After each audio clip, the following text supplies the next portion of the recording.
Panelis kita pertama adalah Pak Martua Handri Kusteti Panggabean, nama cukup panjang ya. Vice President Bapak. Selamat pagi, terima kasih Pak Primus buat sambutannya. Terima kasih Pak Tirta, Pak Ali, Pak Rektor tadi, Ibu Tri, Pak Jimmy, Bu Ainun. Ya, ini ya saya Martua Panggabean, Vice President dari Division Wealth Management Division PT Bank Rakyat Indonesia. Ya, kita menghandle nasabah-nasabah priority ya di BRI. Ini kita karena ya ini saya juga menyapa rekan-rekan teman-teman mahasiswa juga ya yang sebagai peserta kita pada pagi hari ini yang luar biasa. Saya yakin ini dari catatan partisipan kayaknya sekitar 600-an orang ya, 600-an ya, 618, 619 ya, karena memang targetnya literasi buat rekan-rekan mahasiswa.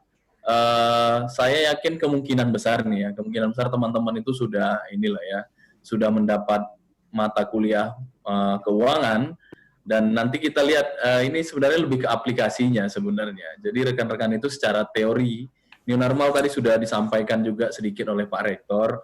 Ya, yang kita tahu satu, kita menjaga jarak, kemudian kita juga bukan sebisa mungkin ya menggunakan masker ketika keluar dari rumah.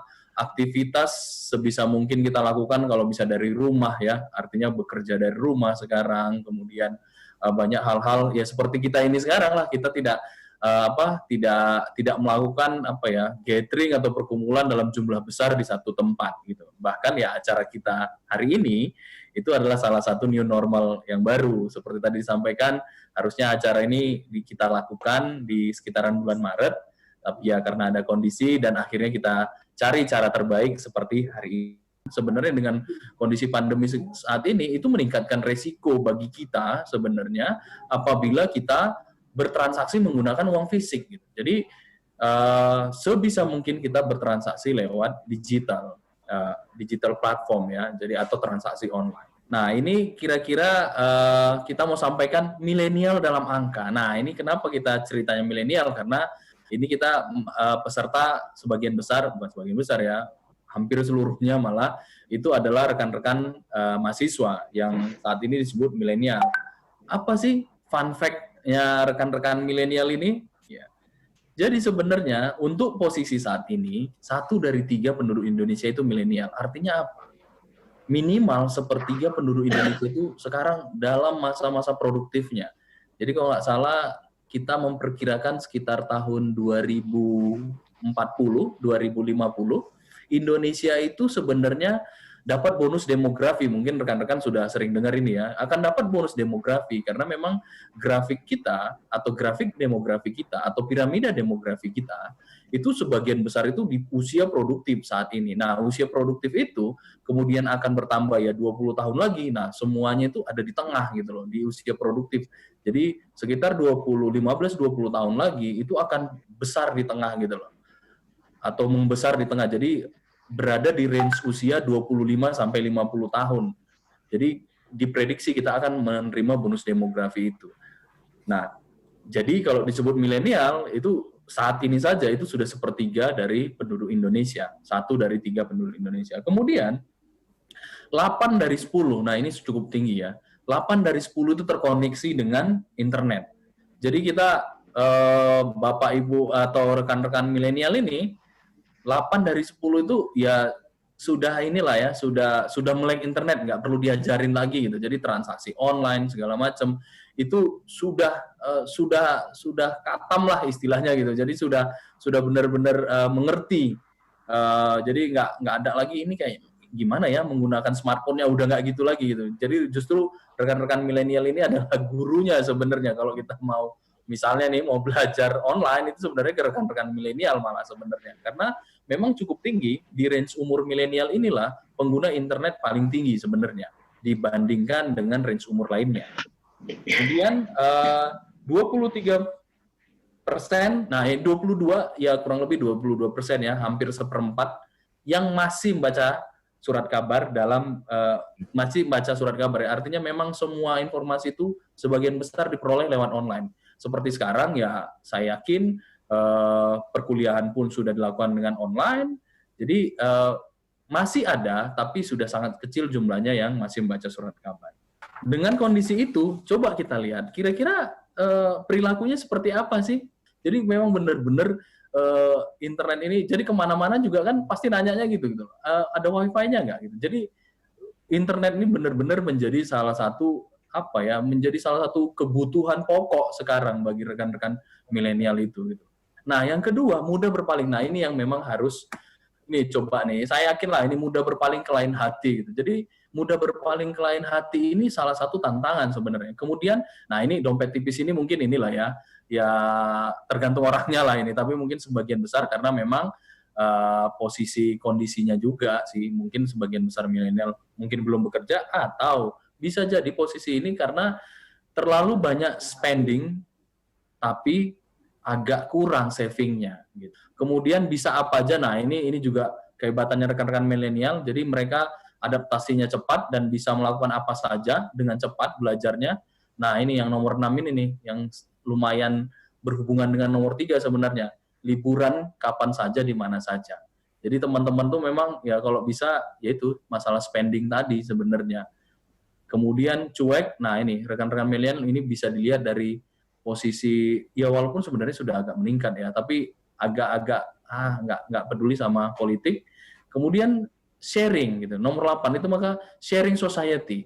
Jadi rekan-rekan milenial itu juga sekarang seperti misalnya kita bilang ya daripada punya mobil bagus naik ini gitu loh. Misalnya naik Gokar mungkin atau Grabcar misalnya seperti itu. Jadi sharing society gitu loh. Jadi daripada memiliki lebih bagus nyewa. Nah, itu rekan-rekan milenial banyak gitu. Baru tidak harus memiliki. Nah, ini 89 itu sebenarnya bukan tapi 89 itu berhubungan gitu. Jadi nggak harus memiliki, sewa aja. Gitu. Dari data yang kita dapat, milenial itu sumbernya sumbernya tahun 2019 sih, tahun lalu. Menyisihkan untuk ini, nah ini yang agak bahaya sebenarnya. Itu cuma 2%. Karena apa? Nah, ini dari hal 2% ini kira-kira kenapa sih mereka hanya 2% ini kira-kira? Nah, kita bisa lihat sebenarnya hal ini karena apa? Tekanan gaya hidup seperti yang tadi. Jadi, gaya hidup itu padahal kalau dihitung itu cukup besar sebenarnya impact-nya. Kalau nanti ada ya, kita ada slide selanjutnya itu impact-nya itu kita merasa mungkin 1 cup kopi satu hari. Atau bahkan kita mikir 2 cup kopi gitu. Padahal kalau kita kurangin 2 dari 2 itu jadi 1 aja satu hari itu saving itu cukup lumayan sebenarnya. Baru nah ini yang nomor 2 ini kurang pengetahuan ya kembali memang tingkat literasinya yang memang ya kita gunanya hari ini ya untuk ini ya. Baru kemudian nah ini boros. Seperti saya bilang tadi. Jadi lebih ke spending. Jadi pengeluaran gitu loh. Jadi posisinya di situ gitu loh. Jadi karena apa? Itulah tantangannya. Karena apa? Karena sekitarnya seperti itu, teman-temannya seperti itu. Gitu. Hal-hal ini sebenarnya yang menjadi tantangan bagi rekan-rekan yang di milenial. Nah, sebenarnya ya ini yang saya bilang tadi. Sebenarnya simple, cuman memang agak susah dilakukan. Selanjutnya kita bilang investasi itu simple. Next. 1, kita rencanain. Kita tuh sebenarnya investasi itu mau ngapain sih gitu. Tujuannya apa? Ya, misalnya saya atau teman-teman berencana investasi untuk apa? Tadi sudah sedikit disampaikan oleh Pak Rektor ya, bahwa ada dana pensiun di Trisakti pun ada dana pensiun ya, atau ada ada dana yang disimpan untuk dana pensiun. Itu gunanya apa? Rencana masa depan ini kita kalau cerita misalnya di masa depan, kenapa? Karena gini, pernah nggak kita sadari? Nah ini yang harus disadari ya. Bahwa ketika kita nanti semakin berumur, katakanlah di level umuran 55, 60, kemungkinan besar, saya bilang tidak pasti ya, tapi kemungkinan besar, ya, pendapatan mulai menurun, tapi malah kesehatannya pun mulai menurun. Jadi dengan kata lain apa? Pendapatannya menurun, nanti Bu Ainun ini pasti ada kerasini nih ngomongnya. Jadi pendapatannya menurun, ya, tapi pengeluaran untuk kesehatan malah naik gitu loh, malah meningkat. Nah, itu maka harus direncanakan dari hari ini. Nah, ini 5 pilar investasi. Ini yang sebenarnya saya butuh agak lama ya di sini. Tujuannya apa? Seperti saya bilang tadi, rencananya apa? Jadi dari tujuannya akan ketahuan berapa banyak sih sebenarnya kita mau butuh duitnya di tahun berapa. Saya butuh, katakanlah misalnya targetnya 300 juta di tahun 2050, 2030 misalnya. Ya, misalnya seperti itu. Nah, ini nomor 2, jangka waktu ini. Nah, ini kebetulan nih rekan-rekan semua masih mahasiswa ya, kemungkinan besar ya. Jadi dari sekarang nih, dari mahasiswa, berapapun yang ada masukin gitu. Karena apa? Atau investasikan. Karena apa? Karena itu yang akan tercompounding setiap bulan atau setiap tahun gitu.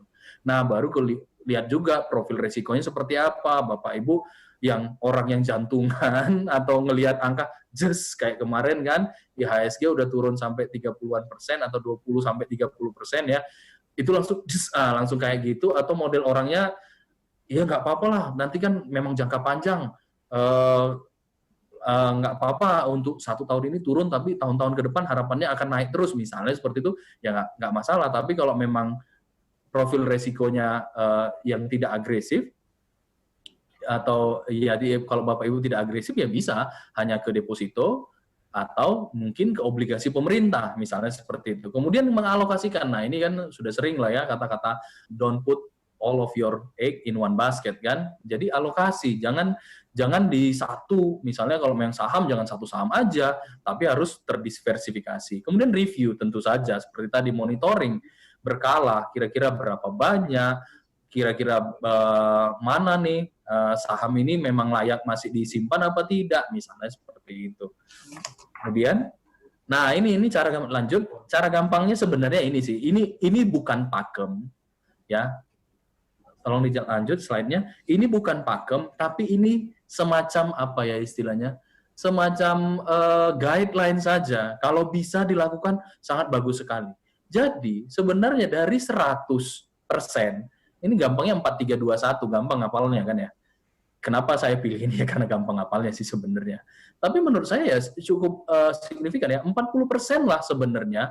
Sebenarnya ya saya roughly lah ya, 40-50% untuk kebutuhan sehari-hari, 30% itu untuk cicilan. Tapi ingat loh ya, 30% untuk utang ini sebenarnya itu utang produktif, bukan yang konsumtifnya.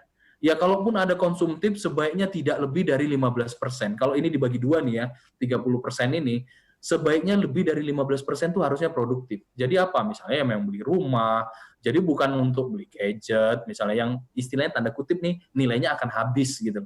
Nah, 20% nih, bayangin Bapak Ibu, 20% itulah sebenarnya untuk investasi dan asuransi, untuk menjaga kita di masa yang akan datang, dari sisi investasinya ataupun dari sisi asuransinya, seperti itu. Nah, 10% ini kebutuhan sosial ya Bapak Ibu ya. Kita juga tahu ya kita hidup bersama ya dengan, ya saya yakinlah kita tahu mau dari ajaran agama manapun ada bagian atau hak orang lain di pendapatannya kita. Ya, ini monggo, silakan. Itu 10% itu ya mungkin ada rekan-rekan 2,5%, 7,5% lagi mungkin di tempat lain, atau kan 2,5% yang wajib, 7,5-nya mungkin ke tempat lain, misalnya seperti itu. Jadi kurang lebih 10% untuk kebutuhan sosial.